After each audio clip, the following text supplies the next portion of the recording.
Hello বন্ধুরা, ঐশিস fashion ব্লগে সবাইকে স্বাগত। আজকে আমি আপনাদেরকে দেখাবো ব্লাউজের ব্যাক পার্ট থেকে মাপ নিয়ে সরাসরি আপনারা একদম সহজ পদ্ধতিতে কিভাবে হাতা কাটিং করবেন। প্রথমে লাইলিন কাপড়টিকে আমি 4 ভাঁজে ভাঁজ করে নিয়েছি। তারপর নিয়ে নিলাম লম্বার মাপ। লম্বা ছিল 9.5 ইঞ্চি, 1 ইঞ্চি এক্সট্রার 10 ইঞ্চিতে দাগ দিয়ে দিলাম। এবার 10 ইঞ্চি থেকে একটা সোজা দাগ টেনে নিব। সোজা দাগ টেনে নিয়েছি। এবারে শেপ ডাউনের মাপ দেব 3 ইঞ্চি। 3 ইঞ্চি থেকে আরও কিছুটা সোজা দাগ টেনে নেব। এটা একদমই সহজ পদ্ধতি। যারা নতুন ব্লাউজ কাটিং শিখছেন তারা এইভাবে হাতা কাটিং করবেন। হাতা কিন্তু ব্যাক পার্টের সঙ্গে একদমই পারফেক্ট মাপ হবে। এবারে শোল্ডার লাইন থেকে ফিটিংস লাইন পর্যন্ত আমি মাপ করে নিলাম 8 ইঞ্চি। সাইডের দিকে আমার এক্সট্রা 2 ইঞ্চি বেশি ছিল, 2 ইঞ্চি। আপনারা চাইলে কিন্তু এটা এক্সট্রা সাইডের দিকে যদি 1.5 ইঞ্চি বেশি রাখেন, আপনারা 1.5 ইঞ্চি মাপটিকে নিয়ে নেবেন। 8 ইঞ্চিতে দাগ দিলাম, এক্সট্রা 2 ইঞ্চিতে দাগ দিয়ে দিলাম। এবার নেব মুহুরির মাপ।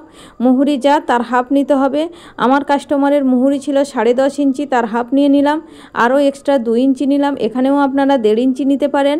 আমার কাস্টমার বলে দিয়েছিল একটু মাপটা বেশি করে রাখতে, তাই আমি 2 ইঞ্চি নিয়েছি। এখানে চাইলে আপনারা 1.5 ইঞ্চি নিতে পারেন। এবার দাগটিকে আমি সোজা করে টেনে নিলাম। দুটো দাগ একসঙ্গে মিলিয়ে দিলাম। এবারে আমি এটিকে শেপ দিয়ে দিব। 1 ইঞ্চি মতো ছেড়ে সোজা 1 ইঞ্চি মতো ছেড়ে শেপটিকে দিয়ে নিতে হবে। খুব সুন্দরভাবে আমি শেপটিকে দিয়ে নিলাম। এবারে কাট করে নিব। এটা কিন্তু হাতা কাটিংয়ের একদম সহজ পদ্ধতি। আর ব্যাক পার্টের সঙ্গে হাতা একদমই বড় হবে না, একদম পারফেক্ট হবে। কাট করা হয়ে গেছে। এবারে তালপাট কাটিং করে নিব।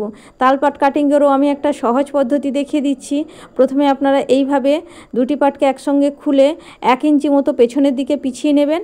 তারপর ভাঁজ করে দেখুন শেপটা কি সুন্দর হয়েছে। এবারে শেপটি দিয়ে নিলাম।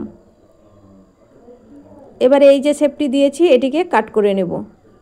সুন্দরভাবে তালপাট কাটিং হয়ে গেল। যারা নতুন, এটা একদম সহজ পদ্ধতিতে তালপাট কাটিং করা দেখালাম। এইভাবে তালপাটটি আপনারা কাটিং করে নেবেন। দেখুন এবারে এক সাইডে সুন্দরভাবে তালপাট কাটিং করা হয়ে গেছে। ভিডিওটি যদি ভালো লাগে একটি লাইক করবেন, আর সাবস্ক্রাইব করা না থাকলে সাবস্ক্রাইব করে দেবেন। পাশে থাকা বেল আইকনটিকে প্রেস করে দেবেন। তাহলে আমার দেওয়া পরবর্তী ভিডিওগুলি খুব সহজেই আপনাদের কাছে পৌঁছে যাবে। আজ তাহলে আসি।